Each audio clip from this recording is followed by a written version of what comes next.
살을 애는 듯한 칼바람이 궁궐의 붉은 담장을 넘어 후미진 세다방 마당을 휩쓸고 지나갔습니다. 하늘에서는 굵은 눈발이 쉴 새 없이 쏟아져 내렸지만 그 차가운 눈조차 바닥에 흐르는 붉은 선혈을 감추지는 못했습니다. 모두가 잠든 깊은 밤, 칠흑 같은 어둠 속에서 들리는 것은 오직 살을 파고드는 매서운 회초리 소리와 억눌린 거친 숨소리뿐이었습니다. 상궁 최 씨는 입술을 굳게 다문 채 손에 쥔 물풀의 나무 회초리를 허공으로 높이 치켜들었습니다. 그녀의 눈빛에는 아랫사람에 대한 자비심이라곤 조금도 찾아볼 수 없었으며 오로지 눈앞의 하찮은 존재를 철저히 짓밟아 굴복시키겠다는 도끼만이 가득 차 있었습니다. 뼈마디가 하얗게 드러날 정도로 힘이 들어간 그녀의 손짓은 단순한 징벌을 넘어선 지 이미 오래였습니다. 바닥에 엎드린 궁녀 월아의 등은 얇은 무명 소복 위로 검붉은 피가 배어나와 처참하게 물들어 있었습니다. 살점이 터지는 끔찍한 고통이 온몸을 휘감았지만 그녀는 비명 한 번 지르지 않고 피가 맺힌 입술을 꽉 깨물며 묵묵히 버텨냈습니다. 그녀의 지독한 침묵은 오히려 가해자인 최상궁의 자존심을 건드려 더욱 거센 분노를 불러일으키는 기폭제가 될 뿐이었습니다. 최상궁이 거친 숨을 몰아쉬며 월아의 머리채를 거칠게 잡아당겨 억지로 고개를 들게 만들었습니다. 귀한 청화백자를 깨뜨렸다는 것은 그저 명분일 뿐, 진짜 이유는 다른 곳에 있다는 것을 두 사람 모두 알고 있었습니다. 최상궁의 낮고 위협적인 목소리가 얼어붙은 공기를 갈랐습니다. 네가 정녕 입을 열지 않겠다면 오늘 밤 이 자리에서 너의 숨을 끊어 놓을 수도 있다며 으름장을 놓았습니다. 월아는 흐릿해지는 의식 속에서도 눈앞의 여자가 원하는 대답을 절대 주지 않겠다고 다짐했습니다. 만약 여기서 무너져 내린다면 자신의 목숨뿐만 아니라 소중한 비밀까지도 저들의 더러운 소나귀에 넘어가게 될 것이 뻔했습니다.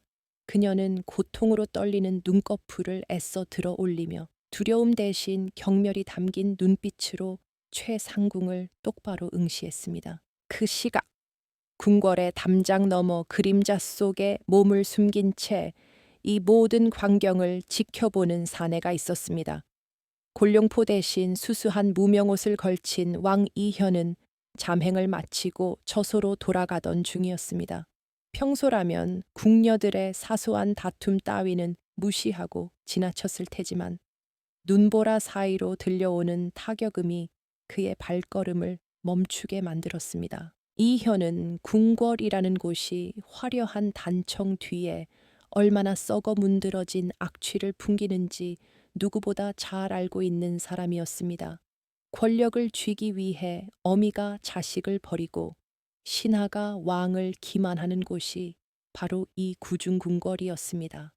그는 넌더리가 난다는 표정으로 미간을 찌푸리며 또다시 벌어지는 약자에 대한 무자비한 폭력을 냉소적인 눈길로 바라보았습니다. 하지만 왕의 시선이 매질을 당하는 궁녀의 얼굴에 닿은 순간 그의 무심했던 눈동자가 미세하게 흔들렸습니다. 살이 찢겨나가는 고통 속에서도 살려달라고 애원하지 않는 그 독한 눈빛이 기이할 정도로 낯익게 다가왔기 때문입니다.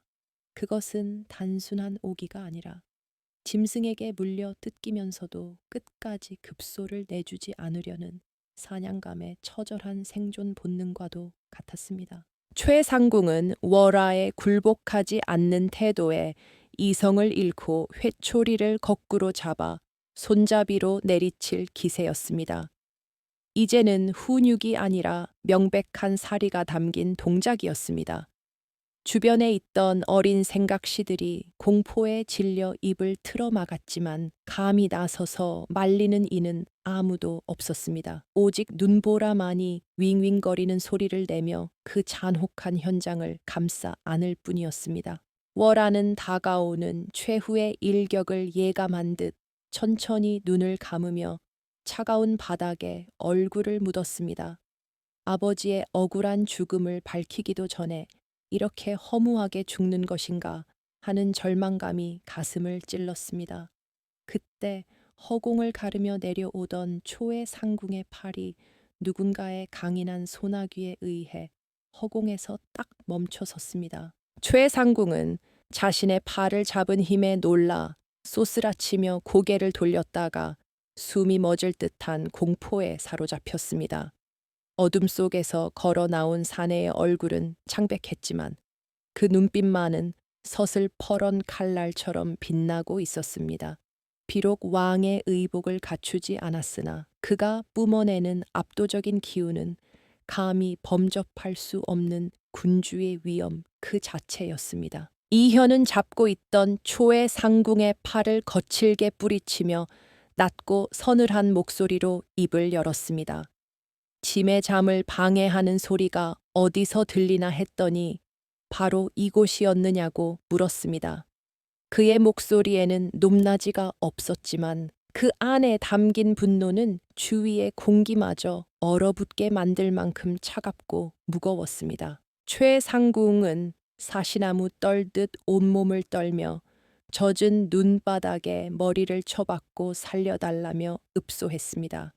방금 전까지 사람을 죽일 듯이 날뛰던 위세는 온데간데 없고 권력 앞에서는 한없이 비굴해지는 간신배의 본 모습이 적나라하게 드러났습니다. 이현은 그런 초의 상궁을 벌레 보듯 내려다보며 혐오감을 감추지 않았습니다. 쓰러져 있던 월하는 몽롱한 정신 속에서 자신을 구해준 사내의 뒷모습을 올려다 보았습니다.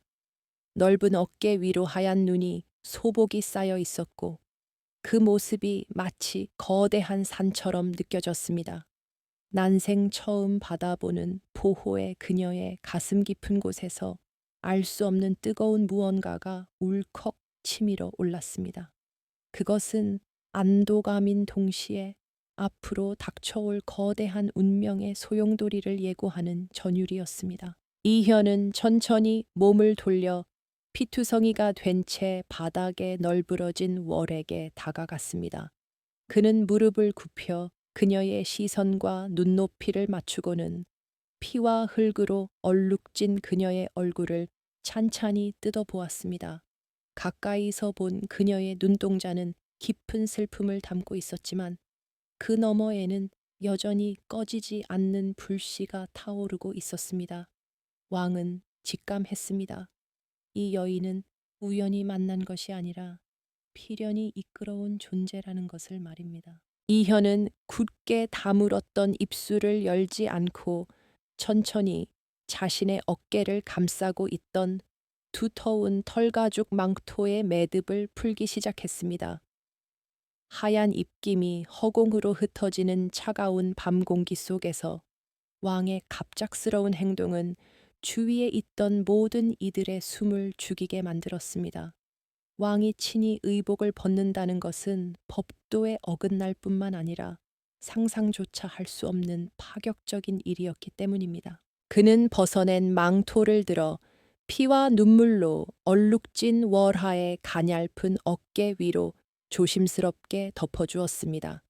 짐승의 털이 품고 있던 온기가 닿자 추위와 고통으로 경직되어 있던 월하의 몸이 미세하게 떨려왔습니다. 그것은 단순한 호의가 아니라 이 차갑고 비정한 궁궐 안에서 왕이 한 명의 여인에게 허락할 수 있는 가장 거대하고 무거운 보호막이었습니다. 최상궁은 눈앞에서 벌어지는 믿기 힘든 광경에 턱이 빠질 듯 입을 벌린 채 얼어붙어 있었습니다. 감히 천한 무수리의 몸에 옥체에 닿았던 의복을 덮어주시다니 이는 왕실의 권위를 스스로 땅에 떨어뜨리는 행위라고 그녀는 생각했습니다. 그러나 서슬퍼런 왕의 기세에 눌려 감히 입을 떼어 만류할 용기조차 나지 않았습니다. 이현은 바닥에 주저앉은 최상궁에게 시선조차 주지 않은 채 어둠 속에서 대기하고 있던 내관을 불렀습니다. 그림자처럼 나타난 상선 내관 역시 당혹스러운 기색을 감추지 못하고 왕의 명령을 기다렸습니다. 이현의 입에서 나온 말은 그 자리에 있던 모두의 귀를 의심케 할 만큼 충격적인 것이었습니다. 이 아이를 당장 나의 침전인 강령전으로 옮기라는 명이었습니다. 상선은 자신의 귀를 의심하며 황망히 고개를 조아리고 되물으려 했습니다. 강령전은 왕의 지극히 사적인 공간이자 궁궐 내에서 가장 엄격하게 통제되는 구역이었습니다. 병을 앓는 후궁조차 들이기 힘든 그곳에 출신 성분조차 알 수 없는 천한 죄인을 들이라는 것은 전례가 없는 일이었습니다. 그러나 왕의 눈빛은 그 어떤 반론도 허용하지 않겠다는 듯 단호했습니다. 최상궁이 그제야 정신을 차리고 다급하게 바닥에 머리를 찌으며 외쳤습니다. 전하, 저 아이는 왕실의 기물을 파손하고 우서른을 능멸한 죄인입니다. 감히 대전으로 들이시다니 아니되옵니다. 그녀의 목소리에는 다급함이 묻어났는데 만약 월하가 왕의 보호를 받게 되어 입을 열기라도 한다면 자신들의 비밀이 탄로 날까 두려웠기 때문입니다. 이현은 차가운 눈으로 최상궁을 내려다보며 나직하게 쏘아 붙였습니다. 죄인이라 하였느냐? 내 눈에는 힘없는 이를 핍박하고 죽음으로 몰아넣으려 한 네가 더 추악한 죄인으로 보인다. 왕의 말 한마디 한마디가 비수가 되어 최상궁의 가슴에 꽂혔고 그녀는 더 이상 아무 말도 하지 못한 채 바들바들 떨기만 했습니다. 호위 무사들이 다가와 축 늘어진 월화를 조심스럽게 들어 올렸습니다. 그녀의 몸에서 흘러내린 붉은 핏방울이 왕이 지나가는 길 위에 점점이 뿌려지며 기이하고도 슬픈 궤적을 남겼습니다. 하얀 눈 위에 선명하게 새겨진 그 핏빛 자국은 앞으로 궁궐에 불어닥칠 피바람을 예고하는 듯 섬뜩하게 느껴졌습니다. 행렬이 세닷방을 빠져나와 대전으로 향하자 그 기이한 광경을 목격한 나인들과 내관들이 수군대기 시작했습니다. 왕이 늦은 밤 피투성이가 된 무수리를 안고 침전으로 향했다는 소문은 삽시간에 발없는 말이 되어 담장을 넘었습니다. 그것은 단순한 가십거리가 아니라 견고하던 권력의 지형을 뒤흔들 거대한 파동의 시작이었습니다. 한편 궁궐 밖 좌의정 권 대감의 사랑방에는 훈훈한 온기가 감돌고 있었지만 분위기는 무겁게 가라앉아 있었습니다.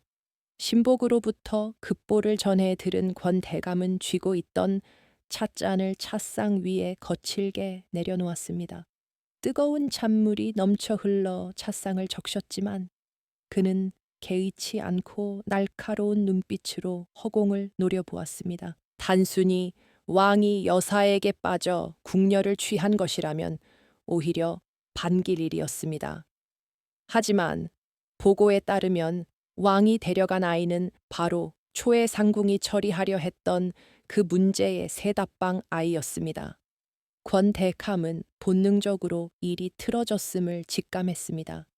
그 아이가 우연히 들었던 내용이 무엇인지, 그리고 왕이 왜 하필 그 순간에 나타났는지 모든 것이 의심스러웠습니다. 권 대감은 떨리는 손으로 수염을 쓰다듬으며 깊은 생각에 잠겼습니다. 왕은 겉으로는 유약해 보였지만 속으로는 칼을 갈고 있는 인물이었습니다. 만약 그 아이가 입을 열어 장부의 행방에 대해 발설한다면 수십 년간 쌓아올린 자신의 권력 기반이 하루아침에 무너져 내릴 수도 있는 위급한 상황이었습니다. 그는 즉시 어둠 속에 숨어 있는 사병 조직의 수장을 은밀히 호출하라고 명했습니다. 왕이 그 아이를 대전에 가두어둔 이상 공식적인 방법으로는 손을 쓸 수가 없었습니다. 그렇다면 남은 방법은 하나뿐이었습니다. 소문이 퍼져 여론이 악화되기를 기다리며 그 아이가 영원히 입을 열지 못하도록 만들 계략을 꾸미는 것이었습니다. 다시 궁궐 안 강령전의 육중한 문이 열리고 이현과 월아가 안으로 들어섰습니다. 따뜻한 온기가 감도는 방 안에는 은은한 향 냄새가 배어 있었지만 오늘 밤은 비릿한 피 냄새가 그 평온함을 깨뜨리고 있었습니다. 이현은 내간들에게 물러가라 손짓하고 의원을 부르기 전 잠시 침상에 눕혀진 월라를 바라보았습니다. 창백한 얼굴에 묻은 흙과 피를 닦아주려 손을 뻗던 이현의 손이 공중에서 멈칫했습니다. 망토 사이로 드러난 그녀의 손목 안쪽에 희미하게 남겨진 흉터가 눈에 들어왔기 때문입니다. 그것은 단순한 상처가 아니었습니다. 아주 오래전 그가 잊으려야 잊을 수 없는 끔찍했던 밤에 보았던 것과 똑같은 모양의 흉터였습니다. 이현의 심장이 거세게 요동치기 시작했습니다. 우연이라고 하기에는 너무나 기막힌 일치였습니다. 그는 떨리는 손으로 그녀의 손목을 다시 한번 확인하며 확신에 찬 눈빛으로 중얼거렸습니다. 살아있었구나. 네가 정말로 살아있었어. 왕의 눈시울이 붉어지며 냉철하던 그의 가면 뒤에 숨겨져 있던 인간적인 고뇌와 슬픔이 본물 터지듯 흘러나왔습니다. 오늘 밤의 이 결정은 단순히 한 여인을 구한 것이 아니었습니다. 그것은 억울하게 죽어간 어머니와 충신들의 원혼을 달래고 썩어빠진 조정을 뒤엎을 거대한 전쟁의 서막을 알리는 신호탄이었습니다. 이현은 잠든 월아의 곁을 지키며 다가올 내일의 폭풍을 조용히 기다리기로 마음먹었습니다. 강령전의 무거운 공기는 약초를 다리는 씁쓸한 냄새와 비릿한 혈향으로 뒤섞여 숨 막히는 긴장감을 자아냈습니다.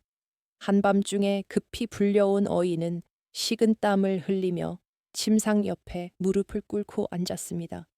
천한 무수리의 몸을 만져야 한다는 몸 열감보다는 등 뒤에서 핏발선 눈으로 자신의 일거수일투족을 감시하는 왕의 서늘한 시선이 그를 더욱 옥죄어 왔기 때문입니다. 어이가 가위를 들어 월아의 등에 달라붙은 피 젖은 저고리를 조심스럽게 잘라내기 시작했습니다. 옷감이 살점과 엉겨붙어 떨어질 때마다 끔찍한 소리가 났고 의식을 잃은 월아의 미간이 고통으로 깊게 찌푸려졌습니다. 드러난 그녀의 등은 성 한 곳 하나 없이 붉은 지렁이가 기어가듯 부풀어 오른 매자국으로 처참하게 망가져 있어 보는 이로 하여금 눈을 돌리게 만들었습니다. 그러나 이현은 그 참혹한 광경에서 단 한순간도 눈을 떼지 않았습니다. 그는 팔짱을 낀 채 어둠 속에 서서 마치 자신의 살이 찢기는 듯한 통증을 느끼며 그 상처 하나하나를 뇌리에 새겨놓고 있었습니다. 이것은 단순한 상처가 아니라 권력을 쥔 자들이 힘없는 백성에게 휘두른 폭력의 증거이자 자신이 바로잡아야 할 뒤틀린 세상의 단면이었기 때문입니다. 치료가 이어지는 동안 이현의 머릿속은 복잡한 생각들로 엉켜 있었습니다. 궁궐 안 사람들은 지금쯤 왕이 천한 계집의 새끼에 홀려 이성을 잃었다고 수군대고 있을 것이 뻔했습니다. 하지만 상관없었습니다. 그들이 자신을 색을 밝히는 어리석은 군주로 착각할수록 그들의 방심을 틈타 칼끝을 겨누기는 더욱 쉬워질 것이라는 계산이 이미 서 있었습니다. 한 시즌이 넘는 치료 끝에 어이가 떨리는 목소리로 아뢰었습니다. 전하, 다행히 뼈는 상하지 않았으나 출혈이 심하고 기력이 쇠하여 오늘 밤이 고비일 듯하옵니다. 며칠간은 절대 안정이 필요하며 만약 열이 내리지 않는다 하면 장담할 수 없는 상황이옵니다. 어이는 왕의 눈치를 살피며 바닥에 머리를 조아렸습니다. 이현은 잠시 침묵하다가 무겁게 고개를 끄덕이며 물러가라 손짓했습니다. 어이와 의녀들이 도망치듯 방을 빠져나가자 넓은 강령전에는 다시 적막만이 감돌았습니다. 촛불이 일렁이며 벽에 드리운 왕의 그림자를 기괴하게 일그러뜨렸고 침상에 누운 월화의 가빠진 숨소리만이 그 정적을 위태롭게 채우고 있었습니다. 왕은 천천히 침상 곁으로 다가가 의자에 걸터 앉았습니다. 창백하게 질린 월화의 얼굴은 핏기가 사라져 마치 밀랍 인형처럼 보였습니다. 이현은 조심스럽게 손을 뻗어 이불 밖으로 나와 있는 그녀의 손목을 잡았습니다. 거친 노동으로 마디가 굵어진 손이었지만 그 안쪽에는 그가 확인하고 싶었던 선명한 흉터가 자리 잡고 있었습니다. 그것은 초승달 모양으로 굽어 있는 오래된 화상 자국이었습니다. 오늘 맞은 회초리 때문에 생긴 상처가 아니었습니다. 아주 오래전 살이 타들어가는 고통 속에서 만들어진 흉터였습니다. 이현의 손가락이 그 흉터를 쓰다듬는 순간 봉인해 두었던 15년 전의 기억이 걷잡을 수 없이 밀려들어 왔습니다. 그날 밤도 오늘처럼 눈이 내리고 있었습니다. 영모의 누명을 쓴 중전, 즉 이현의 어머니가 폐위되어 사약을 받던 날이었습니다. 어린 세자였던 이현은 어미를 살려달라고 울부짖으며 편전 앞을 지켰지만 그를 막아선 것은 서슬퍼런 군사들의 창칼뿐이었습니다. 그때 유일하게 그를 감싸 안아준 사람은 홍문관 대제학이었던 강선비였습니다. 강선비는 자신의 목숨을 걸고 어린 세자를 불길 속에서 구해냈습니다. 혼란스러운 와중에 누군가 던진 횃불이 날아들었고 강선비의 곁에 있던 어린 딸이 세자를 대신해 그 불똥을 맞았습니다. 뜨거운 불덩이가 소녀의 손목에 닿아 살이 타들어갈 때 그녀는 비명 대신 입술을 깨물며 눈물을 삼켰습니다. 그 소녀의 눈동자가 바로 오늘 밤 세다방 마당에서 보았던 월아의 눈빛과 똑같았습니다. 이현은 전율했습니다. 역적으로 몰려 멸문지화를 당한 줄로만 알았던 강선비의 혈육이 가장 비천한 곳에서 숨죽이며 살아남아 있었던 것입니다. 그것은 기적이라기보다는 하늘이 그에게 내린 숙제이자 기회처럼 느껴졌습니다. 이현은 월아의 손을 자신의 뺨에 갖다 대며 뜨거운 회한에 잠겼습니다. 너였구나.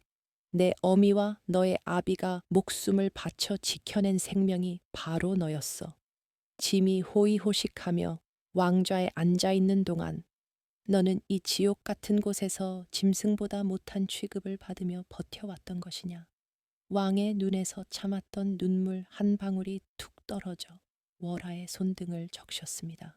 이현은 이제야 깨달았습니다. 자신이 오늘 밤 충동적으로 그녀를 구한 것이 아님을 말입니다.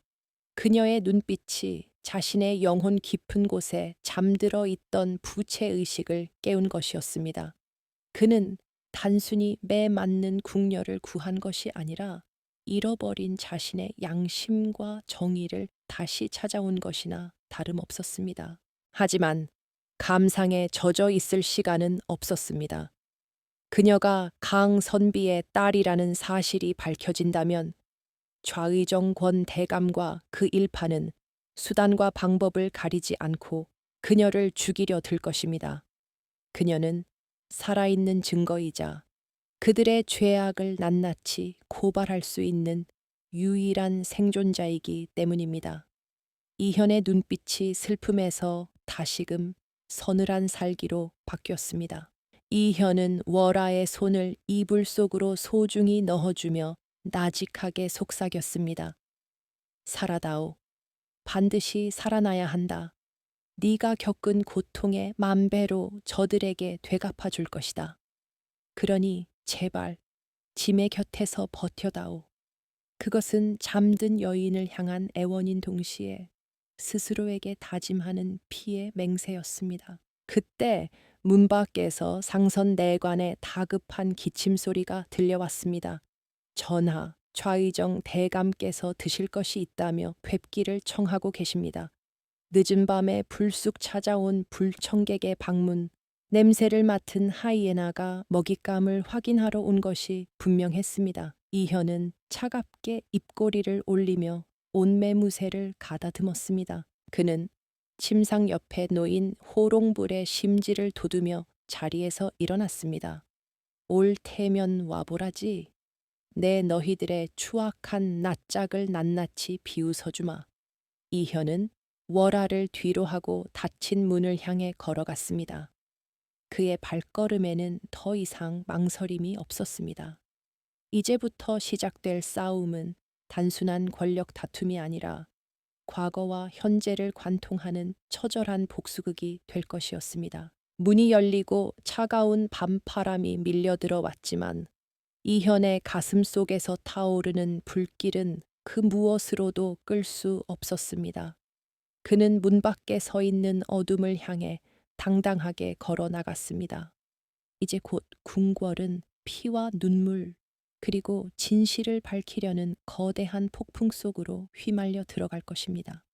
그리고 그 중심에는 왕 이현과 이름 없는 궁녀 월화가 서 있을 것입니다. 다음 날 아침, 맑게 갠 하늘 위로 눈부신 햇살이 쏟아져 내렸지만 궁궐 안은 밤사이 내린 눈보다 더 차갑고 매서운 소문의 눈보라로 뒤덮였습니다. 우물가에 모인 나인들은 물을 깃는 것도 잊은 채에 삼삼오오 모여 쑥덕거렸고 내관들조차 바삐 걸음을 옮기면서도 은밀한 눈짓을 주고받기에 여념이 없었습니다. 소문의 내용은 자극적이고 파격적이었습니다. 고고하고 냉철하기로 소문난 임금께서 천하디천한 세다방 무수리에게 마음을 빼앗겨 피투성이가 된 그녀를 직접 안고 침전으로 들셨다는 것이었습니다. 개국 이래 전례가 없는 이 기이한 사건은 순식간에 살이 붙고 과장되어 궁녀가 여우의 둔갑을 했다느니 왕이 미약에 취했다느니 하는 흉흉한 낭설로 변질되어 퍼져나갔습니다. 같은 시각 조정의 실세인 좌의정권 대감의 비밀 회합실에는 숨막히는 침묵만이 감돌고 있었습니다. 화려한 병풍 뒤에 앉은 권 대감은 끓어오르는 분노를 억누르며 차갑게 식은 찻잔을 만지작거렸습니다. 그의 앞에는 어젯밤의 위세는 온데간데 없이 초라한 몰골로 무릎을 꿇은 초의 상궁이 파들파들 떨고 있었습니다. 권대감은 찻잔을 바닥에 집어던지며 벼락 같은 고함을 질렀습니다. 도대체 이를 어떻게 처리했기에 왕이 그 계집을 채가게 만드느냐는 질책이었습니다. 깨진 도자기 파편이 최상궁의 무릎 근처로 튀었지만 그녀는 비명조차 지르지 못하고 바닥에 머리를 찌으며 죽을 죄를 지었다고 빌 뿐이었습니다. 최상궁은 억울함과 두려움이 뒤섞인 목소리로 변명했습니다. 단순히 기강을 잡으려던 것이었는데 왕께서 그리 갑작스럽게 나타나실 줄은 꿈에도 몰랐다고 했습니다. 하지만 권 대감의 날카로운 눈초리는 그녀의 변명을 꿰뚫어 보고 있었습니다. 그는 자리에서 일어나 최상궁의 코앞까지 다가가 낫고 위협적인 목소리로 물었습니다. 단순히 기강을 잡으려던 것이 아니지 않느냐.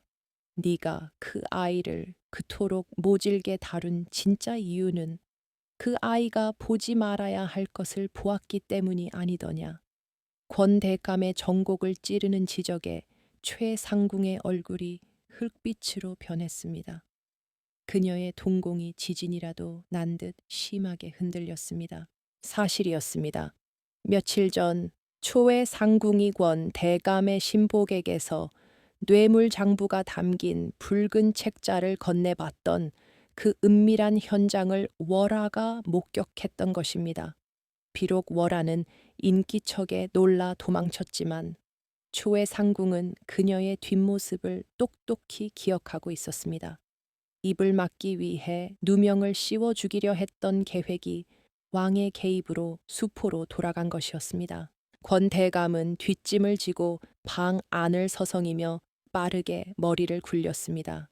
만약 그 계집이 깨어나 왕에게 붉은 책자에 대해 털어놓는다면 자신뿐만 아니라 조정의 절반이 피바람을 맞게 될 것이 자명했습니다.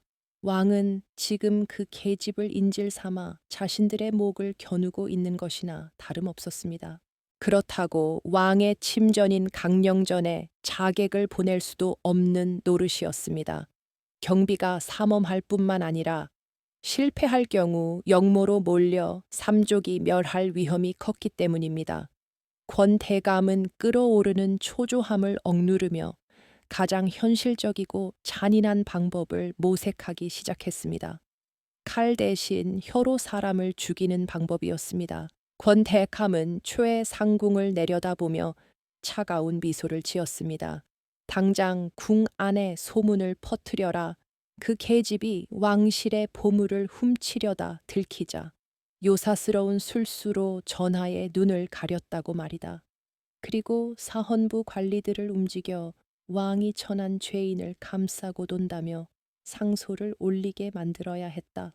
그것은 월아를 희대의 요녀이자 도둑으로 만들어 왕이 그녀를 계속 보호하는 것을 정치적 부담으로 느끼게 하려는 고도의 심리전이었습니다. 백성들과 신료들의 비난 여론이 거세지면 아무리 왕이라 해도 명분 없는 싸움을 계속하기는 힘들 것이라는 계산이었습니다. 권대감은 왕을 고립시키고 월아를 궁 밖으로 내치게 만든 뒤 쥐도 새도 모르게 처리할 심산이었습니다. 한편 편전 앞에는 아침부터 대신들이 구름처럼 몰려들어 왕의 아련을 청하고 있었습니다. 그들은 명분과 도덕을 내세우며 왕의 처사를 비판하려 들었지만 굳게 닫힌 편전문은 열릴 기미가 보이지 않았습니다. 상선 내관만이 나와 전하께서 옥체가 미령하시어 조회를 파하겠다고 전할 뿐이었습니다. 대신들은 웅성거리지 시작했습니다. 여사에게 빠져 정사를 돌보지 않는다는 비난이 터져 나왔습니다. 평소 근면하던 왕이 조회마저 거르고 침전에 틀어박혀 있다는 사실은 권대감이 퍼뜨린 헛소문에 힘을 실어주는 꼴이 되었습니다. 권대감의 파벌에 속한 신하들은 회심의 미소를 지으며 목소리를 높여 통촉해 달라고 외쳤습니다. 하지만 강령전 안의 풍경은 그들의 예상과는 정반대였습니다.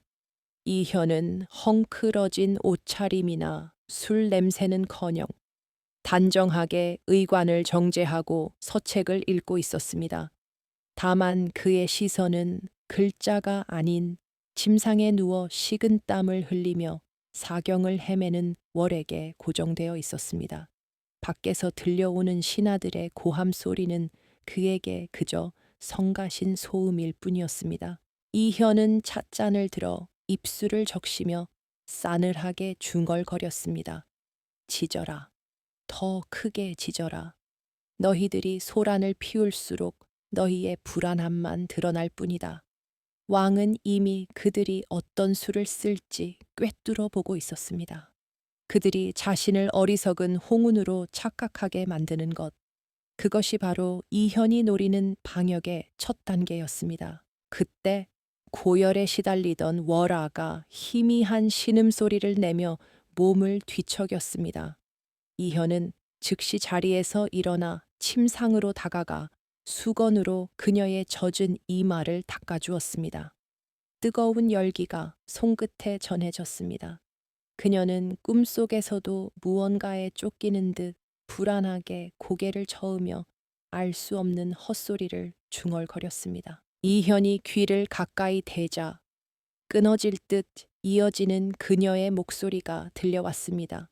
붉은 책, 아버지, 살려주세요. 그 단어를 듣는 순간 이현의 눈빛이 번뜩였습니다. 권대감 일파가 그토록 감추려 했던 비밀의 실체가 무엇인지 어렴풋이 짐작할 수 있었기 때문입니다. 이현은 월아의 손을 꽉 잡으며 결의에 찬 표정으로 다짐했습니다. 이제 알겠다. 저들이 왜 너를 죽이려 했는지. 네가 가진 그 기억이 바로 저들의 숨통을 끊을 칼이로구나. 왕은 밖에서 들려오는 빗발치는 상소 소리를 배경음악 삼아 다가올 전쟁을 위한 칼날을 조용히 그리고 날카롭게 갈기 시작했습니다. 사흘이라는 시간이 흐른 뒤 깊은 밤 혼탁했던 월화의 의식이 진흙탕물이 가라앉듯 서서히 맑아지기 시작했습니다. 코끝을 스치는 은은한 침향 냄새와 등 뒤에 닿는 비단 요이 부드러운 감촉은 그녀가 평생 겪어온 거친 삶과는 너무나 동떨어진 것이었습니다. 그녀는 이것이 이승을 떠나 당도한 저승의 풍경일지도 모른다고 막연히 생각하며 무겁게 내려앉은 눈꺼풀을 힘겹게 들어 올렸습니다. 흐릿한 시야 속에서 가장 먼저 들어온 것은 화려하게 수놓아진 천장이 아니라 침상 곁을 지키고 있는 한 사내의 검은 그림자였습니다.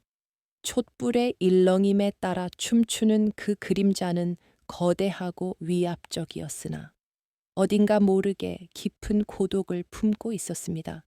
월화는 본능적인 두려움에 몸을 일으키려 했지만 등에서 느껴지는 찢어지는 듯한 통증에 짧은 신음을 내뱉으며 다시 무너져 내렸습니다. 그 작은 인기척에 사내가 천천히 고개를 돌렸습니다. 며칠 밤을 꼬박 사윤 듯 초췌한 얼굴이었지만 그 눈빛만은 어둠 속에서도 형형하게 빛나고 있는 왕 이현이었습니다. 그는 월화가 깨어난 것을 확인하자 안도와 연민이 뒤섞인 복잡한 표정으로 몸을 숙였습니다. 감히 쳐다볼 수도 없는 지존이 자신의 곁에 있다는 사실에 월화의 심장이 터질 듯 요동쳤습니다. 이현은 곁에 놓인 찻잔을 들어 말라 비틀어진 월화의 입가에 조심스럽게 가져다 대었습니다. 마셔라. 살고 싶다면 억지로라도 삼켜야 한다. 왕의 목소리는 명령조였지만 그 안에는 거부할 수 없는 따스한 기운이 서려 있었습니다. 월화는 떨리는 입술로 물을 받아 마셨고 타들어갈 듯했던 목구멍으로 시원한 물줄기가 넘어오자 그제야 자신이 살아있음을 실감했습니다. 물을 마신 월화가 정신을 차리고 황급히 침상 아래로 내려와 엎드리려 했지만 이현이 단호한 손짓으로 제지했습니다. 누워 있거라. 내 몸은 지금 내 것이 아니다. 짐이 살려낸 목숨이니 내 허락 없이는 함부로 움직여서도 죽어서도 아니 된다. 그의 말은 엄격한 군주의 명령인 동시에 한 여인을 지키려는 사내의 절박한 호소처럼 들렸습니다. 침묵이 두 사람 사이를 무겁게 짓눌렀습니다. 이현은 월화를 뚫어지게 응시하며 며칠 동안 가슴속에 품고 있던 질문을 던졌습니다. 그날 밤 어찌하여 살려달라 빌지 않았느냐. 보통의 사람이라면 고통을 이기지 못해 없는 죄도 있다고 했을 터인데 너는 죽음 앞에서도 그 독한 입을 열지 않았다. 그 이유가 무엇이냐? 월화는 왕의 질문에 바로 답하지 못하고 시선을 떨구었습니다. 억울함이나 오기 때문만이 아니었습니다. 그녀가 입을 다문 것은 그 입을 여는 순간 자신이 본 것이 세상에 드러나 더 큰 피바람을 몰고 올 것을 직감했기 때문이었습니다. 하지만 자신을 구해준 이 남자, 왕의 눈동자를 마주한 순간 그녀는 직감적으로 깨달았습니다. 이분이라면 믿을 수 있을지도 모른다는 것을. 월화는 갈라진 목소리를 쥐어짜며 힘겹게 입을 열었습니다. 전하, 소인은 청화백자를 깨뜨리지 않았사옵니다. 그것은 저들이 저를 죽이기 위해 만든 핑계일 뿐이옵니다. 그녀의 목소리는 미약했지만 그 안에 담긴 진실의 무게는 천근망은 무거웠습니다. 이현은 고개를 끄덕이며 나직하게 대답했습니다. 알고 있다. 그러니 말해 보아라. 저들이 진짜 감추려 했던 것이 무엇인지. 월화는 마른 침을 삼키며 그날의 기억을 떠올렸습니다. 공포에 질려 숨이 멎을 것 같았던 그 순간의 기억들이 주마등처럼 스쳐 지나갔습니다. 소인은 보았습니다. 세다방 뒷방의 낡은 장롱 아래 마룻바닥을 뜯어내고 그 안에 숨겨둔 붉은색 표지의 장부를 보았습니다. 최상국 마마님이 누군가와 밀담을 나누며 그 책을 숨기는 것을 붉은 장부 그 단어가 나오는 순간 이현의 눈동자가 거세게 흔들렸습니다. 그것은 그가 지난 수년간 그림자처럼 쫓아왔으나 실체를 찾지 못했던 좌의정권 대감 일파의 비리, 장부이자 역모의 증거가 담긴 비망록임이 틀림없었습니다. 왕은 주먹을 꽉 쥐어 손톱이 살을 파고들 정도로 힘을 주며 끓어오르는 전율을 억누르려 애썼습니다. 이현은 떨리는 목소리로 다시 한번 확인하듯 물었습니다. 그 장부를 내 눈으로 똑똑히 보았느냐? 그 안에 무엇이 적혀 있었는지 보았느냐? 월하는 고통스러운 듯 미간을 찌푸리며 고개를 저었다가 끄덕였습니다. 내용은 자세히 보지 못했으나 겉표지에 용 문양이 새겨진 것을 보았습니다. 그것은 왕실의 물건이 분명했사옵니다. 그 한마디로 모든 퍼즐 조각이 맞춰졌습니다. 용 문양이 새겨진 붉은 장부, 그것은 선대왕께서 남기신 내탕금의 사용 내역을 적은 치부책으로 15년 전 어머니가 폐위될 당시 사라졌던 바로 그 물건이었습니다. 권 대감이 그것을 훔쳐내어 조작하고 자신의 부정 축제를 감추는 방패막이로 삼고 있었던 것이었습니다. 이현은 자리에서 벌떡 일어나 방 안을 서성였습니다. 분노와 환희가 뒤섞인 감정이 가슴 속에서 폭풍처럼 휘몰아쳤습니다. 드디어 찾았다. 내 어머니를 죽음으로 몰아넣고 충신들을 도륙낸 그 칼자루를 이제야 내가 쥐게 되었구나. 왕의 눈빛은 더 이상 방황하는 소년의 것이 아니라 사냥감을 앞에 둔 맹수의 그것처럼 매섭게 빛났습니다. 그는 다시 침상으로 돌아와 월하의 손을 덥석 잡았습니다. 왕의 뜨거운 천이 전해지자 월하는 놀란 눈으로 그를 올려다 보았습니다. 이현은 진심을 담아 그녀에게 고개를 숙였습니다. 고맙다. 너는 나를 살렸다. 네가 지킨 그 침묵이 이제 썩어빠진 이 나라를 도려낼 가장 날카로운 칼이 될 것이다.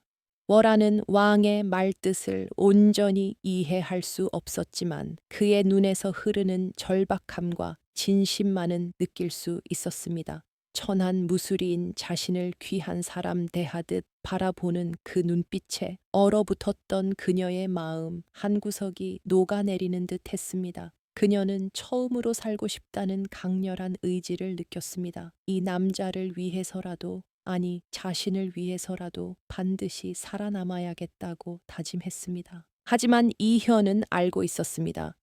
진실을 알게 된 이상 월하는 더욱 위험한 표적이 되었다는 것을 말입니다. 권대감은 수단과 방법을 가리지 않고 그녀를 없애려 들 것입니다.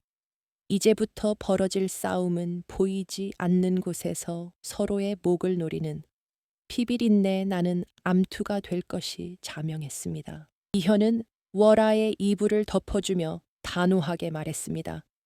이제부터 너는 단순한 궁녀가 아니다. 너는 짐의 사람이고 짐의 증인이다. 밖에서 무슨 소리가 들리든 누가 너를 위협하든 두려워하지 마라. 이 강령전의 문턱을 넘으려면 내 목을 먼저 베어야 할 것이다. 그것은 왕으로서의 선포이자 한 사내로서의 맹세였습니다. 그때 창호지 문 너머로 희미한 새벽빛이 새으며들기 시작했습니다. 긴 밤이 지나고 또다시 아침이 밝아오고 있었습니다. 하지만 오늘 떠오르는 태양은 어제와 다를 것입니다. 이현과 월하. 두 사람이 공유한 비밀은 이제 거대한 불씨가 되어 궁궐 전체를 집어삼킬 준비를 마쳤기 때문입니다. 이현은 창가로 다가가 밖을 내다보았습니다. 눈 덮인 궁궐의 정영이 평화로워 보였지만 그 아래에는 시커먼 욕망들이 꿈틀대고 있었습니다. 그는 속으로 조용히 뇌까렸습니다. 기다려라. 권대감, 내 놈이 숨겨둔 그 더러운 장부를 내 손에 쥐는 날, 내 놈이 쌓아올린 그 거만한 세상도 끝장날 것이다. 강령전의 담장을 넘어 들려오는 흥청망청한 풍악 소리가 며칠째 궁궐의 밤하늘을 어지럽히고 있었습니다. 기생들의 웃음소리와 술잔 부딪히는 소리가 끊이지 않았고 왕의 침전은 마치 시정잡배들의 술판으로 변한 듯했습니다. 편전 앞에 모여든 충신들은 땅을 치며 통곡했고 늙은 대사헌은 거적을 깔고 앉아 왕의 타락을 개탄하며 곡기를 끊겠다고 선언하기에 이르렀습니다. 이 모든 소란을 전해 들은 좌의정 권대감은 자신의 사랑방에서 회심의 미소를 지으며 턱수염을 쓸어내렸습니다. 천하를 호령할 기세였던 젊은 왕이 고작 계집 하나에 빠져 정사를 내팽개치고 스스로 무너져 내리는 꼴이 가소롭기 짝이 없었습니다. 그는 이것이 하늘이 자신에게 내린 기회라 여기며 경계심을 풀고 왕을 향한 감시의 눈길을 조금씩 거두어 들였습니다. 권대감은 신복들을 불러 모아 은밀한 지시를 내렸습니다. 왕이 술과 여사에게 빠져 정신을 못 차리는 지금이야말로 우리가 움직일 적이다. 그가 완전히 망가질 때까지 내버려 두어라. 백성들이 왕을 손가락질하고 등을 돌릴 때 우리가 나서서 대의 명분을 쥐고 판을 뒤집으면 그만이다. 그는 왕의 몰락이 자신의 권력을 더욱 공고히 해줄 것이라 굳게 믿고 있었습니다. 하지만 그 시각 밖에서 들리는 요란한 풍악 소리와는 달리 강령전 내밀한 방 안의 풍경은 사뭇 달랐습니다. 술상 대신 궁궐의 지도가 펼쳐져 있었고 이현의 눈빛은 술에 취한 듯 흐릿하기는커녕 맹금류처럼 날카롭게 빛나고 있었습니다. 그는 붓을 들어 지도 위에 한 지점을 짚으며 맞은편에 앉은 월하를 향해 진지한 표정으로 물었습니다. 네가 보았다는 그 붉은 장부, 초해상궁이 그것을 어디에서 꺼내왔는지 기억해낼 수 있겠느냐? 이현의 목소리는 낮고 침착했습니다. 밖에서 연주되는 음악 소리는 그들의 밀담을 도청하려는 쥐새끼들의 귀를 막기 위한 철저한 위장막일 뿐이었습니다. 월하는 며칠간의 휴식으로 한결 좋아진 안색이었으나 긴장감으로 입술을 깨물며 기억을 더듬었습니다. 월하는 눈을 감고 그날 밤의 공포스러웠던 기억 속으로 다시 걸어 들어갔습니다. 낡은 세답방의 어두운 구석, 곰팡이 냄새가 나던 마룻바닥, 그리고 초해상궁에 떨리는 손길까지 하나하나 되짚어 보았습니다. 그녀는 천천히 눈을 뜨고 확신에 찬 목소리로 입을 열었습니다. 북쪽 벽에 붙어 있던 자개장 밑이었습니다. 마루장 하나가 유난히 색이 짙었고 그곳을 누르자 바닥이 열렸습니다. 이현은 월하의 증언을 토대로 지도 위에 붉은 점을 찍었습니다.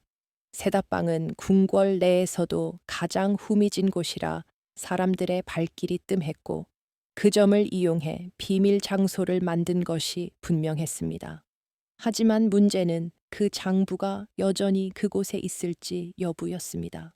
이미 월하에게 들켰다고 생각한 초의 상궁이 장소를 옮겼을 가능성이 매우 높았기 때문입니다. 이현은 잠시 붓을 내려놓고 깊은 생각에 잠겼습니다.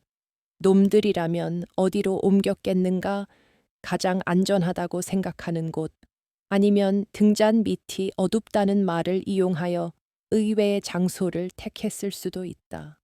그는 권대감과 최상궁의 심리가 되어 그들의 다음 수를 읽으려 애썼습니다. 그때 월하가 조심스럽게 입을 열어 잊고 있었던 기억 조각 하나를 꺼내놓았습니다. 전하, 초해상궁 마마님이 장부를 꺼내면서 중얼거리던 말이 기억납니다. 달이 차오르면 그림자가 가장 길어지는 곳으로 옮겨야 한다고 했습니다. 달이 차오른다.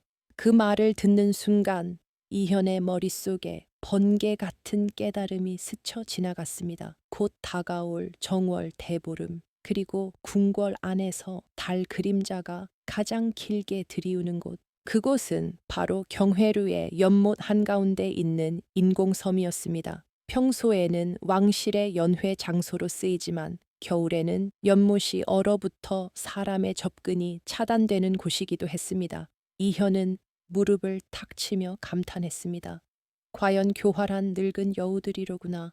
아무도 의심하지 않을 그곳에 얼음이 녹을 때까지 숨겨둘 셈이었어. 이현은 월아를 바라보며 부드러운 미소를 지었습니다. 네가 큰 공을 세웠다. 네 총명함이 아니었다면 짐은 연경 그 장부를 찾지 못하고 허송세월만 했을 것이다. 왕의 칭찬에 월아의 볼이 발그레하게 달아올랐습니다. 평생 천대받으며 살아온 그녀에게 왕의 인정은 그 무엇보다 값진 보석과도 같았습니다. 이현은 월아의 손을 잡으며 결의에 찬 목소리로 말했습니다. 놈들은 내가 술판이나 버리며 방탕하게 놀고 있다고 믿고 있을 것이다. 그 방심이 놈들의 목을 조르는 밧줄이 될 것이다. 짐은 이번 대보름 그들이 장부를 확인하러 움직이는 순간을 덮칠 것이다. 그리고 그 현장에서 놈들의 죄를 천해 낱낱이 까발릴 것이다. 그러나 월아의 표정은 마냥 밝지만은 않았습니다. 그녀는 본능적으로 다가올 위험을 감지하고 있었습니다. 놈들이 저를 가만두지 않을 것입니다. 제가 살아있는 한 그들은 결코 발 뻗고 잘 수 없을 테니까요. 월아의 걱정스러운 말에 이현은 그녀의 손을 더욱 꽉 쥐어주며 안심시켰습니다. 알고 있다. 놈들은 반드시 움직일 것이다. 아마도 궁궐이 가장 소란스러운 날, 축제에 가면 뒤에 숨어 너를 노리러 올 것이다. 이현의 눈빛이 차갑게 가라앉았습니다. 그는 이미 그들의 암살 계획까지도 자신의 시나리오 안에 포함시켜 놓고 있었습니다. 짐은 그들이 오기만을 기다리고 있다. 그들이 파놓은 함정이 곧 그들의 무덤이 될 테니.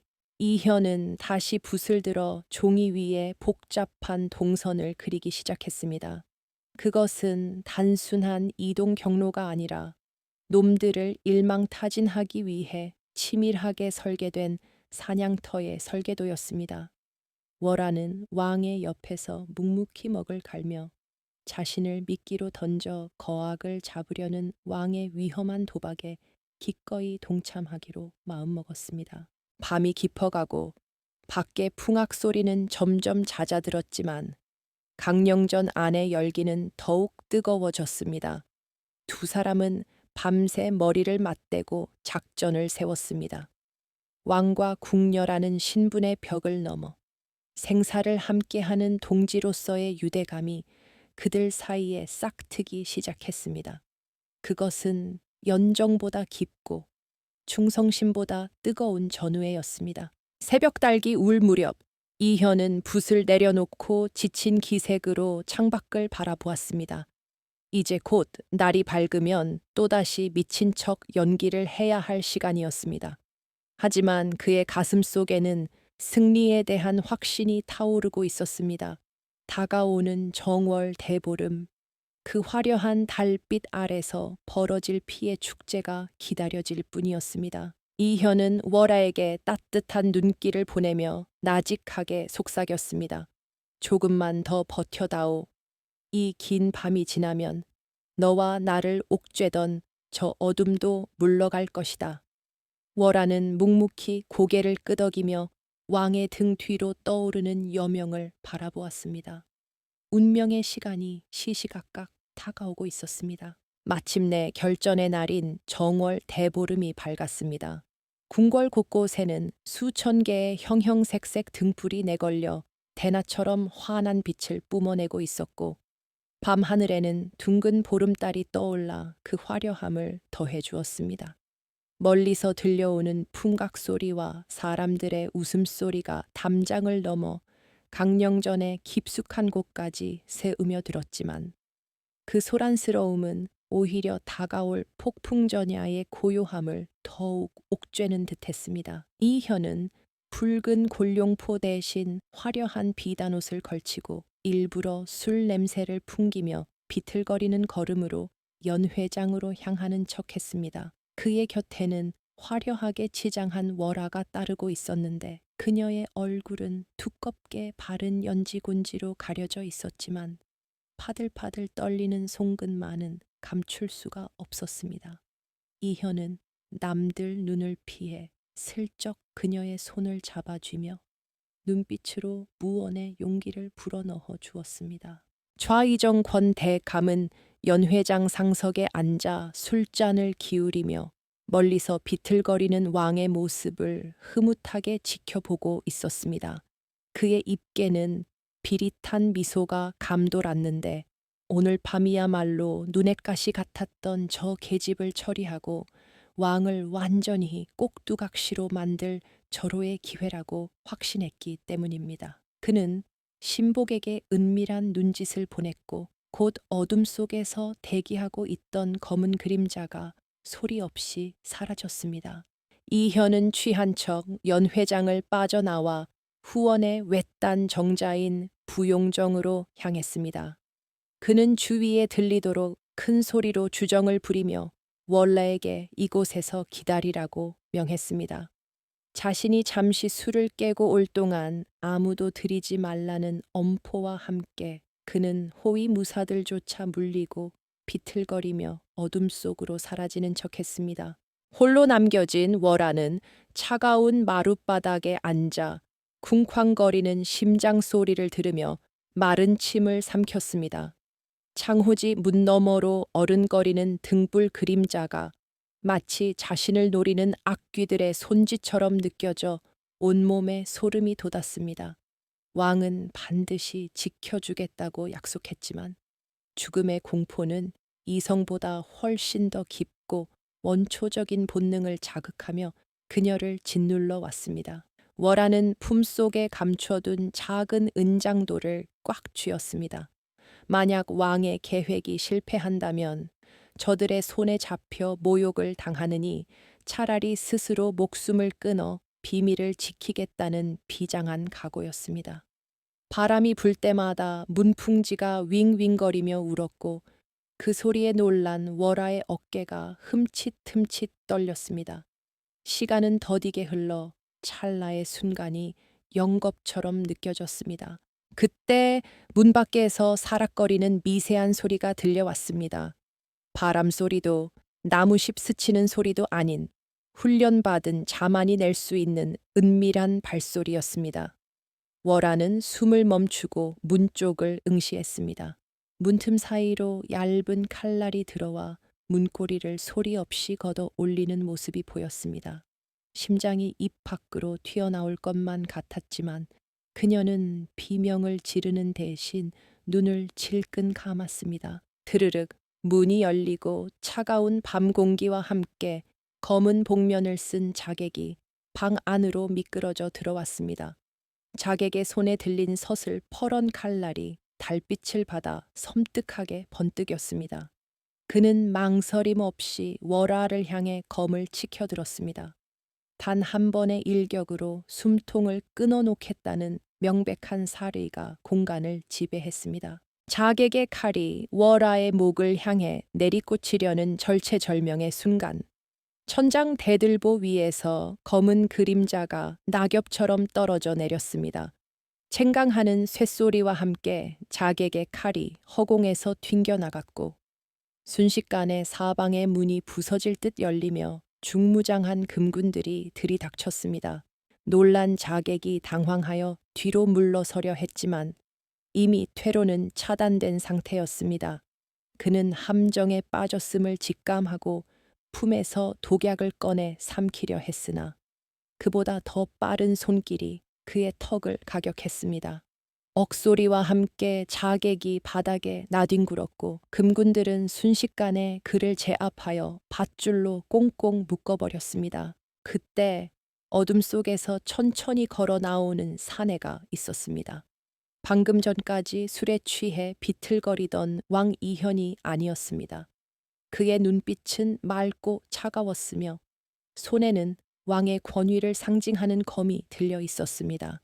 이현은 공포에 질려 바닥에 주저앉은 월애에게 다가가 떨고 있는 그녀의 어깨를 감싸 안아 일으켜 세웠습니다. 이현은 월라를 자신의 뒤로 숨기며 포박된 자객을 향해 싸늘하게 내려다보았습니다. 네 주인이 시키더냐. 오늘 밤 쥐도 새도 모르게 이 아이를 죽이면 모든 것이 묻힐 것이라 생각했느냐. 왕의 목소리는 낮았지만 그 안에 담긴 분노의 무게는 태산과도 같았습니다. 자객은 아무 말도 하지 못한 채 고개를 떨구었습니다. 밖에서는 여전히 흥겨운 풍각 소리가 들려왔지만 부용정 안의 공기는 얼음장처럼 차가웠습니다. 이현은 금군 대장에게 명했습니다. 이 자의 입을 막고 혀를 깨물지 못하게 하여라. 내일 아침 조회 때 이 자가 누구의 사주를 받았는지 만천에 고하게 할 것이다. 이것은 단순한 암살 미수가 아니라 왕실을 능멸한 역모 사건으로 다루어질 것이었습니다. 이현은 놀란 가슴을 진정시키지 못하고 있는 월아를 부축하여 밖으로 나왔습니다. 밤하늘의 보름달은 여전히 밝게 빛나고 있었지만 이제 그 빛은 두 사람에게 더 이상 두려움의 대상이 아니었습니다. 그것은 악의 무리를 비추는 진실의 빛이자 그들의 승리를 예고하는 서광처럼 느껴졌습니다. 월아는 다리가 풀려 휘청거렸지만 이현의 단단한 팔이 그녀를 지탱해주고 있었습니다. 전하, 정말로 해내셨군요. 월아의 떨리는 목소리에 이현은 옅은 미소를 지으며 고개를 끄덕였습니다. 아직 끝난 것이 아니다. 이제 시작일 뿐이다.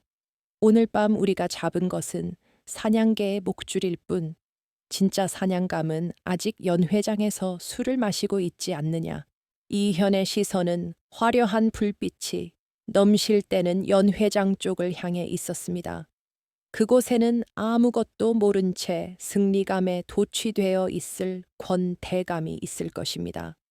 이현은 자객을 끌고 가는 금군들의 행렬을 뒤로 한 채 월아의 손을 잡고 당당하게 걸음을 옮겼습니다. 이제 숨바꼭질은 끝났습니다. 이현은 월아에게 나직이 속삭였습니다. 오늘 밤 짐은 내게 잊지 못할 구경을 시켜주겠다. 가장 높은 곳에서 추락하는 권력자의 비명소리가 얼마나 처절한지 내 두 눈으로 똑똑히 보게 될 것이다. 그의 목소리에는 자비란 없었습니다.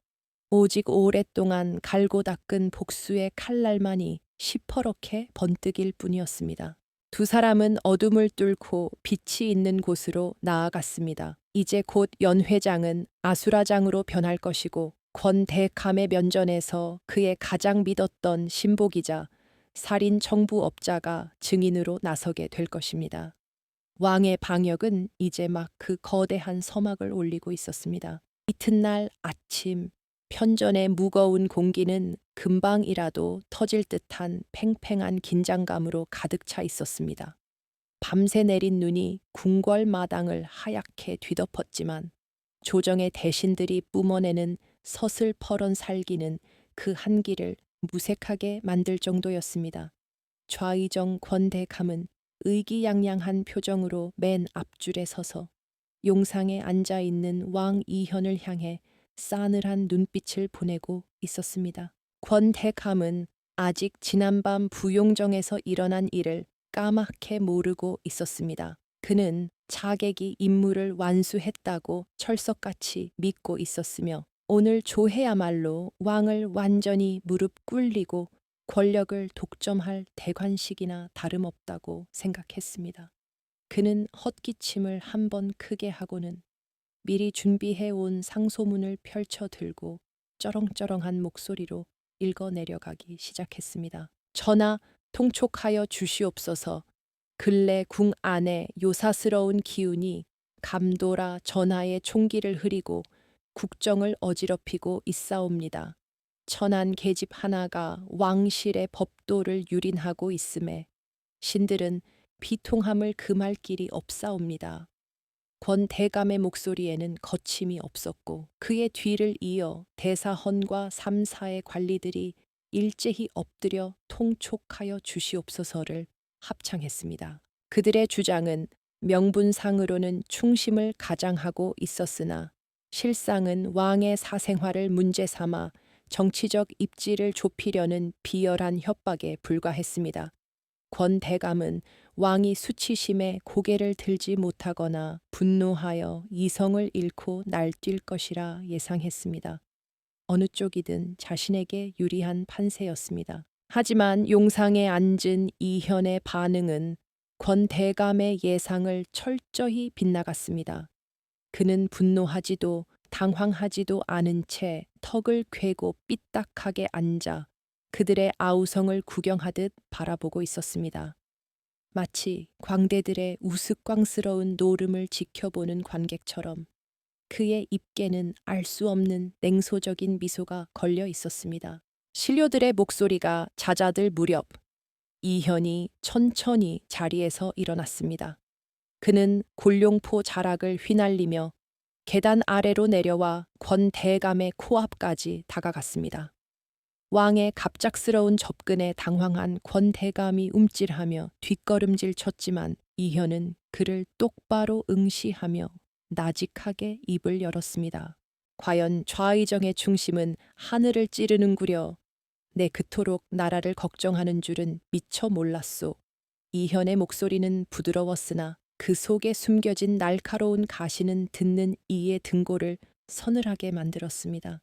권대감은 식은땀을 흘리며 애써 태어난 척 고개를 조아렸습니다.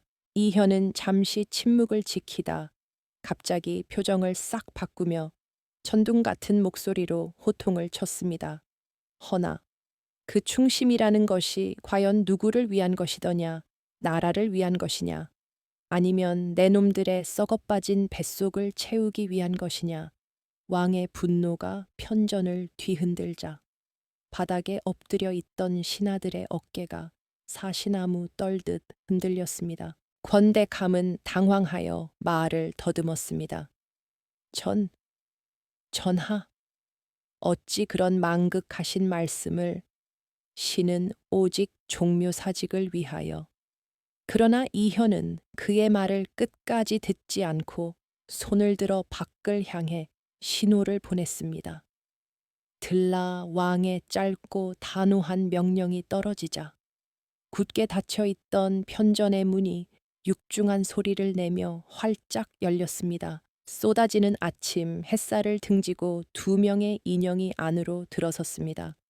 한 명은 포박된 채 금군들에게 질질 끌려오는 처참한 몰골의 자객이었고 다른 한 명은 그 뒤를 따라 당당하게 걸어 들어오는 여인이었습니다. 그녀는 더 이상 낡은 무명옷을 입은 초라한 무수리가 아니었습니다. 단정한 당의를 갖춰 입고 머리를 곱게 빗은 월하였습니다. 월하의 등장에 좌의정 권대감의 눈이 튀어나올 듯 커졌습니다. 죽은 줄 알았던 계집이 멀쩡히 살아서 그것도 조정의 한복판에 서 있다는 사실을 믿을 수가 없었습니다. 그는 귀신이라도 본 듯 창백하게 질린 얼굴로 뒷걸음질 치며 비명을 지르듯 외쳤습니다. 네, 네가 어찌 이곳에. 이현은 비릿한 미소를 지으며 권대감에게 다가갔습니다. 많이 놀란 눈치요, 좌의정. 자네가 어젯밤 내 보낸 그 훌륭한 자객이 실수를 한 모양이네. 왕의 조롱 섞인 말에 권대감은 다리가 풀려 바닥에 주저앉았습니다. 모든 계획이 틀어졌음을 직감한 그의 머릿속은 하얗게 비어버렸습니다. 이현은 끌려온 자객을 발로 차며 대신들에게 호통쳤습니다.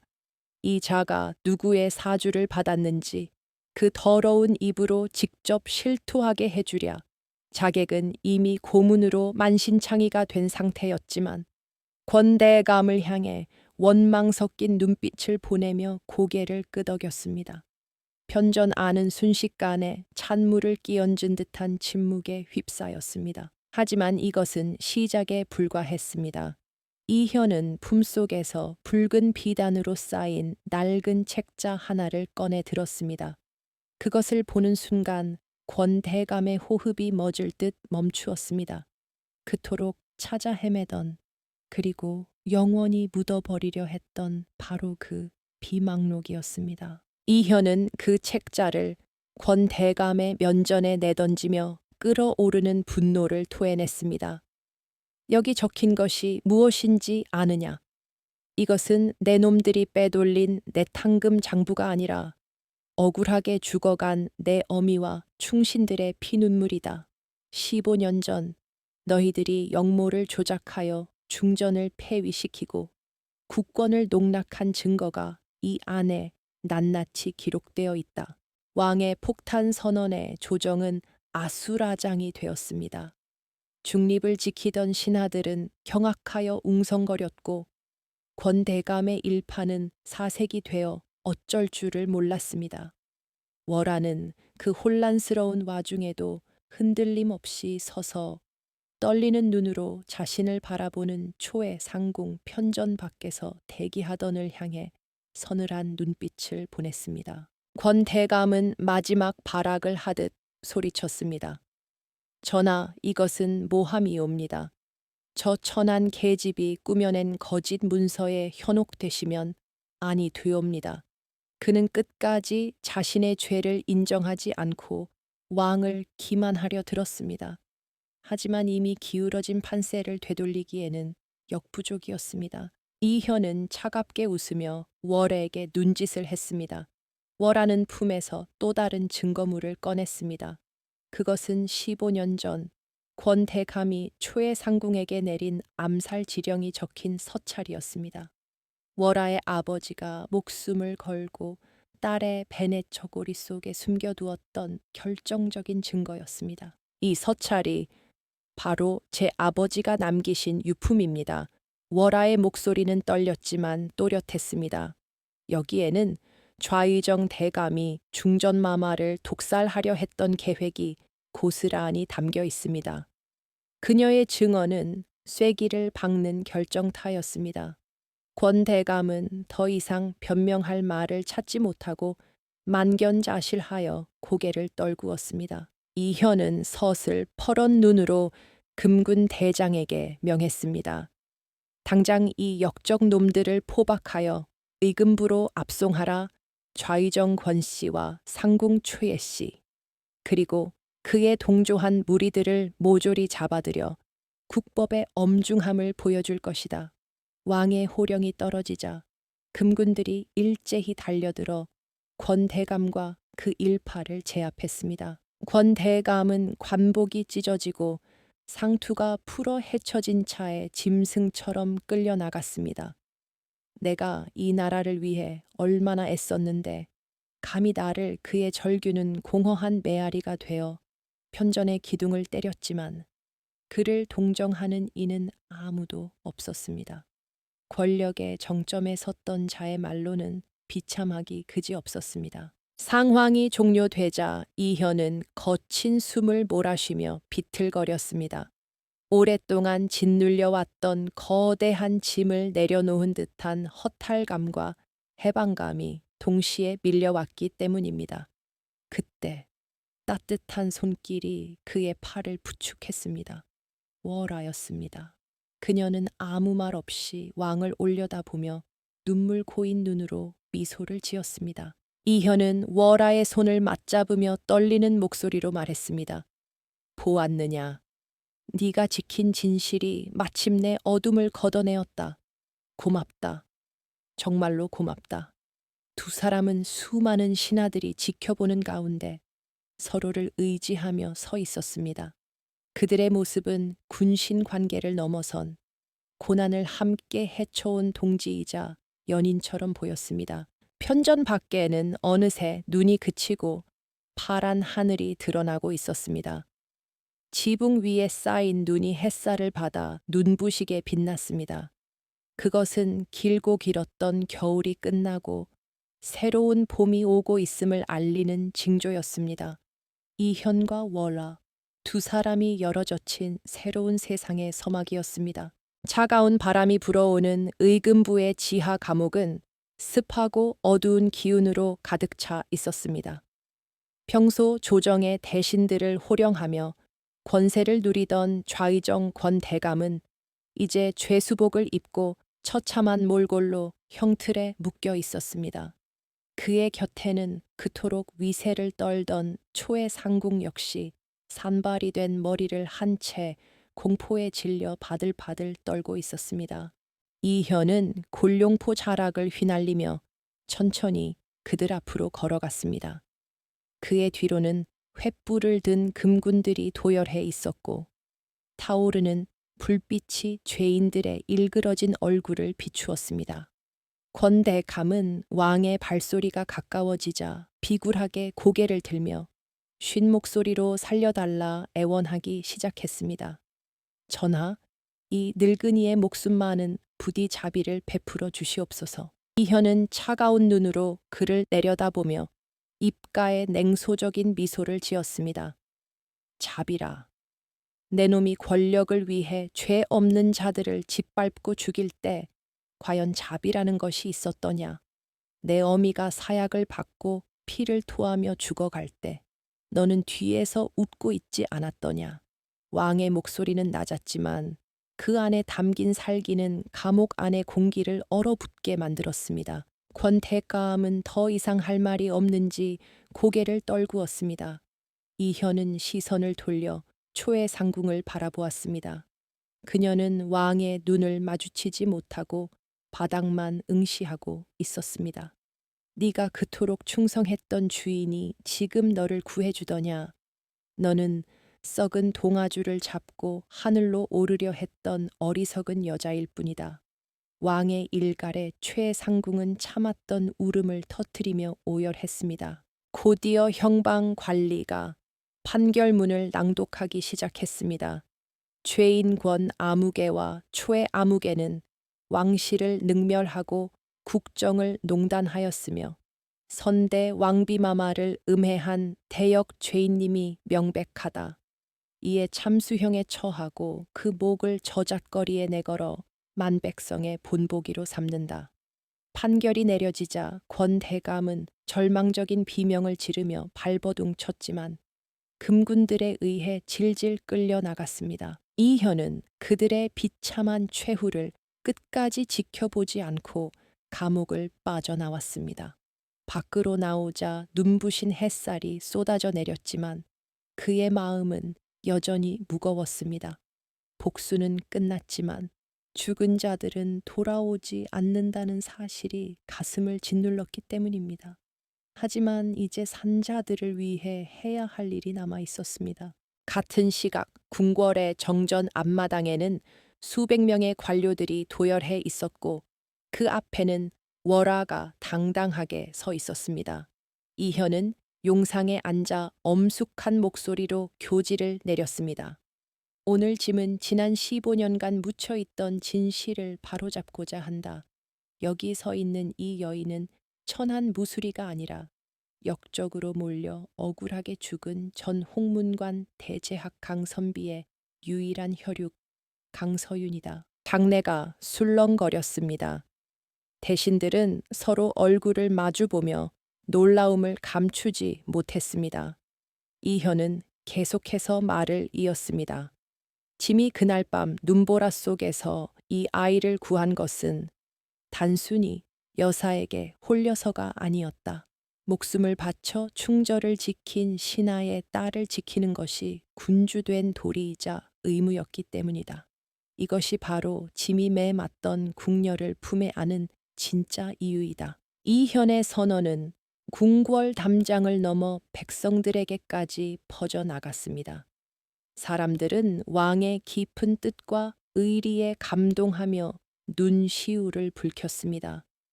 월라. 아니 이제 본래의 이름을 되찾은 서유는 흐르는 눈물을 닦지 않은 채 왕을 올려다 보았습니다. 아버지의 명예가 회복되는 순간 그녀의 가슴 속에 맺혀 있던 오랜 한이 눈 녹듯 사라져 내렸습니다. 이현은 서윤에게 다가가 직접 그녀의 손을 잡고 일으켜 세웠습니다. 이제 너는 더 이상 고개를 숙이고 살지 않아도 된다. 네 아비가 자랑스러운 충신이었듯 너 또한 이 나라의 당당한 백성이다. 짐은 너의 잃어버린 세월을 모두 보상해 줄 것이다. 왕의 따뜻한 말 한마디가 서윤의 얼어붙었던 마음을 녹여주었습니다. 서윤은 떨리는 목소리로 감사의 인사를 올렸습니다. 전하의 하해와 같은 은혜, 죽어도 잊지 않겠사옵니다. 소인, 아니 신첩이 평생을 바쳐 갚아나가겠사옵니다. 그녀는 이제 더 이상 두려움에 떠는 소녀가 아니었습니다. 고난을 이겨내고 자신의 운명을 개척한 강인한 여인으로 다시 태어난 것입니다. 모든 행사가 끝나고 궁궐이 저녁 노을에 물들 무렵 서유는 자신이 일하던 세답방을 다시 찾았습니다. 낡은 빨래터와 물동이들은 그대로였지만 그것을 바라보는 그녀의 눈빛은 달라져 있었습니다. 그곳은 지옥 같은 고통의 장소였지만 동시에 왕을 만나 새로운 삶을 얻게 된 기적의 장소이기도 했습니다. 그녀는 텅 빈 마당에 서서 지난날의 자신에게 작별을 고했습니다. 안녕. 워라. 이제 너는 그만 아파해도 돼. 그녀의 입가에 옅은 미소가 번졌습니다. 바람이 불어와 그녀의 옷자락을 흔들었고 마치 죽은 아버지의 영혼이 다가와 그녀를 쓰다듬어 주는 듯한 따스함이 느껴졌습니다. 그때 등 뒤에서 인기척이 느껴졌습니다. 뒤를 돌아보니 이현이 뒷짐을 지고 서 있었습니다. 그는 호위 무사도 없이 홀로 그녀를 찾아온 것이었습니다. 이현은 쑥스러운 듯 헛기침을 하며 물었습니다. 이곳에서의 기억이 괴롭지 않으냐? 내 명을 내리면 당장이라도 이곳을 없애버릴 수 있다. 서유는 고개를 저으며 대답했습니다. 아니옵니다. 전하, 이곳은 제가 가장 힘들 때 전하를 만난 곳입니다. 비록 아픈 기억이 서려 있지만 저에게는 다시 태어난 고향과도 같습니다. 그녀의 현명한 대답에 이현은 흐뭇한 미소를 지으며 그녀에게 다가갔습니다. 이현은 잠시 망설이다가 가슴속에 담아두었던 말을 꺼냈습니다. 이제 모든 것이 제자리를 찾았다. 너의 신분도 가문의 명예도 회복되었지. 그러니 묻겠다. 너는 앞으로 어떤 삶을 살고 싶으냐? 궁에 남아 짐의 곁을 지키겠느냐? 아니면 저 넓은 세상으로 나가 자유롭게 살겠느냐? 그것은 왕으로서가 아니라 한 사내로서 던지는 질문이었습니다. 이현은 내심 그녀가 곁에 남아주기를 바랐지만 그녀의 자유를 억압하고 싶지는 않았습니다. 서유는 왕의 눈을 깊이 바라보며 잠시 생각에 잠겼습니다. 그녀의 선택에 따라 두 사람의 운명은 또 다른 갈림길에 서게 될 것이었습니다. 노을이 지고 어둠이 깔리기 시작한 궁궐의 밤하늘에는 별들이 하나둘 떠오르고 있었습니다. 서유는 밤하늘을 올려다보며 자유를 갈망했던 아버지의 유언을 떠올렸습니다.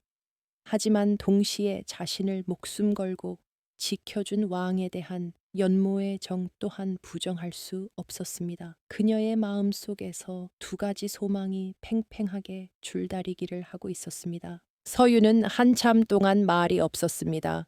그녀의 시선은 왕의 어깨 너머로 보이는 붉은 궁궐의 담장에 머물러 있었습니다.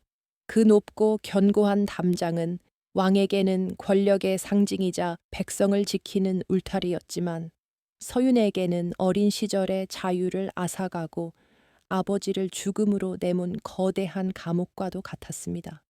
그녀의 눈동자가 깊은 고뇌로 흔들렸습니다. 이현은 그녀를 재촉하지 않고 묵묵히 기다려 주었습니다. 바람이 불어와 두 사람의 옷자락을 세우치고 지나갔고 그 소리는 마치 대답을 기다리는 세월의 속삭임처럼 들렸습니다. 이현은 알고 있었습니다. 그녀를 곁에 두고 싶은 것은 자신의 이기적인 욕심일 뿐, 진정으로 그녀를 위하는 길은 그녀가 원하는 곳으로 날려 보내주는 것임을 말입니다. 마침내 서윤이 천천히 입을 열었습니다. 전하, 소인은 이곳에 남을 수 없사옵니다. 그녀의 목소리는 작았지만 단호했습니다. 왕을 향한 연모의 정이 가슴을 아프게 찔렀지만 그녀는 아버지의 유언을 거스를 수 없었습니다. 아버지는 제가 바람처럼 구름처럼 자유롭게 살기를 원하셨습니다. 이 궁궐은 저에게 너무나 좁고 숨막히는 새장과도 같습니다. 이현은 씁쓸한 미소를 지으며 고개를 끄덕였습니다. 예상했던 대답이었지만 막상 귀로 들으니 가슴 한구석이 텅 비어버린 듯한 허전함이 밀려왔습니다. 그렇구나. 너는 바람이었구나. 나무인 내가 너를 붙잡으려 했던 것이 어리석은 일이었다. 그는 애써 담담한 척하며 그녀의 선택을 존중해 주었습니다. 서유는 털썩 무릎을 꿇고 왕에게 큰 절을 올렸습니다. 전하의 은혜를 저버리고 떠나는 이 죄인을 부디 용서해 주시옵소서. 하지만 제가 궁 밖에 나가서도 전하의 안위를 빌며 백성의 한 사람으로서 전하께서 만드실 태평성대를 지켜보겠나이다. 그녀의 눈에서 참았던 눈물이 툭툭 떨어져 땅을 적셨습니다. 이현은 서윤을 일으켜 세우며 그녀의 젖은 눈가를 닦아주었습니다. 용서라니 당치도 않다. 너는 나에게 군주가 가야 할 길을 알려준 스승이자 잊고 있던 정의를 깨우쳐준 은인이다. 네가 어디에 있든 짐은 너를 잊지 않을 것이다.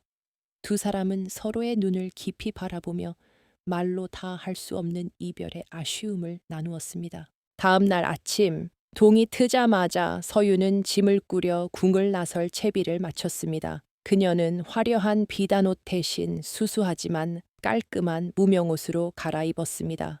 그것은 궁녀 월하의 옷도 양반집 규수 강서윤의 옷도 아닌 자유인으로서 새로운 삶을 시작하는 여인의 옷차림이었습니다. 그녀의 발걸음은 그 어느 때보다 가볍고 힘찼습니다. 궁궐의 정문인 광화문 앞에는 이현이 미리 준비해둔 말이 한 필 놓여 있었습니다. 그리고 말 안장에는 넉넉한 노잣돈과 신분패가 들어있는 보따리가 묶여 있었습니다. 서유는 왕의 세심한 배려에 다시 한번 가슴이 뭉클해졌습니다. 비록 왕이 직접 배웅을 나오지는 않았지만 곳곳에 배어 있는 그의 마음을 느낄 수 있었습니다. 서유는 말에 오르기 전 마지막으로 뒤를 돌아 궁궐을 올려다 보았습니다. 웅장한 전각들과 겹겹이 쌓인 지붕들이 아침 햇살을 받아 황금빛으로 빛나고 있었습니다. 그곳에는 그녀의 피와 눈물, 그리고 짧지만 강렬했던 사랑의 기억이 고스란히 남아 있었습니다. 그녀는 마음속으로 조용히 작별 인사를 고했습니다. 안녕히 계십시오. 나의 전하. 그 시각 이현은 궁궐의 가장 높은 성벽 위에 올라 서윤이 떠나는 모습을 지켜보고 있었습니다.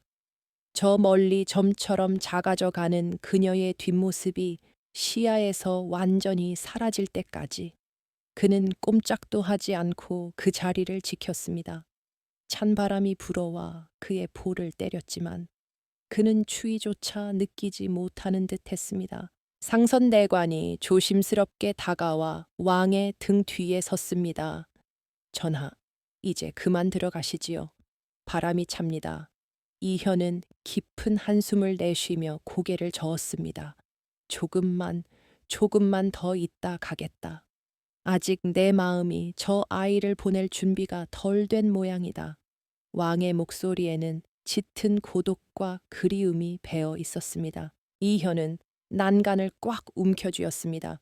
왕이라는 자리는 본래 이토록 외로운 것임을 다시 한번 뼈저리게 느꼈습니다. 모든 권력을 손에 쥐었지만 정작 사랑하는 여인 하나 곁에 둘 수 없는 자신의 처지가 서글프게 느껴졌습니다. 하지만 그는 후회하지 않았습니다. 그녀를 억지로 곁에 두어 시들게 하는 것보다는 그리움으로 남겨두는 편이 훨씬 낫다는 것을 알기 때문이었습니다. 세월이 흘러 계절은 바뀌고 다시 겨울이 찾아왔습니다. 궁궐에는 또다시 하얀 눈이 소복이 쌓였습니다. 이현은 집무실 창가에 서서 흩날리는 눈발을 바라보았습니다. 1년 전 피투성이가 된 채 눈밭에 쓰러져 있던 이름 없는 궁녀를 구했던 그 밤이 생생하게 떠올랐습니다. 그날 밤의 사건은 궁궐 안팎으로 많은 변화를 가져왔습니다. 권대감의 일파가 숙청된 이후 조정에는 맑은 바람이 불었고 백성들의 삶은 한결 나아졌습니다. 사람들은 왕이 매맞던 궁녀를 구해준 일화를 전설처럼 이야기하며 그를 어진 임금이라 칭송했습니다. 이현은 그 칭송 속에서 서윤의 흔적을 느꼈습니다. 어느 날 지방을 순시하던 암행어사가 왕에게 보고를 올렸습니다. 전하, 남쪽 지방의 한 작은 마을에 서당을 열고 아이들을 가르치는 여인이 있사온데 그 인품과 학식이 뛰어나 마을 사람들의 존경을 한 몸에 받고 있다 하옵니다.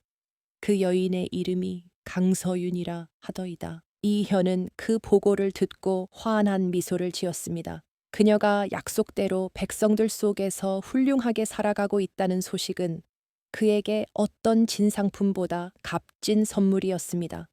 그는 어색에 명하여 붓과 종이 그리고 매화나무 한 그루를 그녀에게 전하도록 했습니다. 그것은 나는 이곳에서 변함없이 너를 기다리고 있다는 무언의 전언이었습니다. 다시 밤이 깊어지고 강령전에는 고요한 정적이 감돌았습니다. 이현은 촛불 아래서 서책을 읽다 문득 고개를 들어 허공을 응시했습니다. 어디선가 불어온 바람이 문풍지를 흔들며 지나갔습니다. 그는 그 바람 소리에서 서윤의 웃음소리를 들은 것 같아 잠시 책을 덮고 눈을 감았습니다.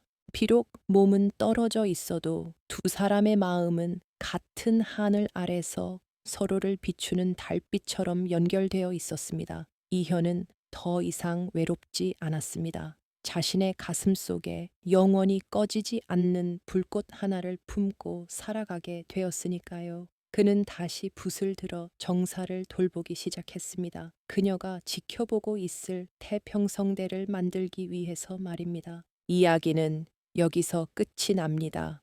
하지만 눈 내리는 겨울 밤이면 사람들은 여전히 옹기종기 모여 앉아 그 옛날 현명했던 왕과 용기 있는 궁녀의 이야기를 나누곤 합니다.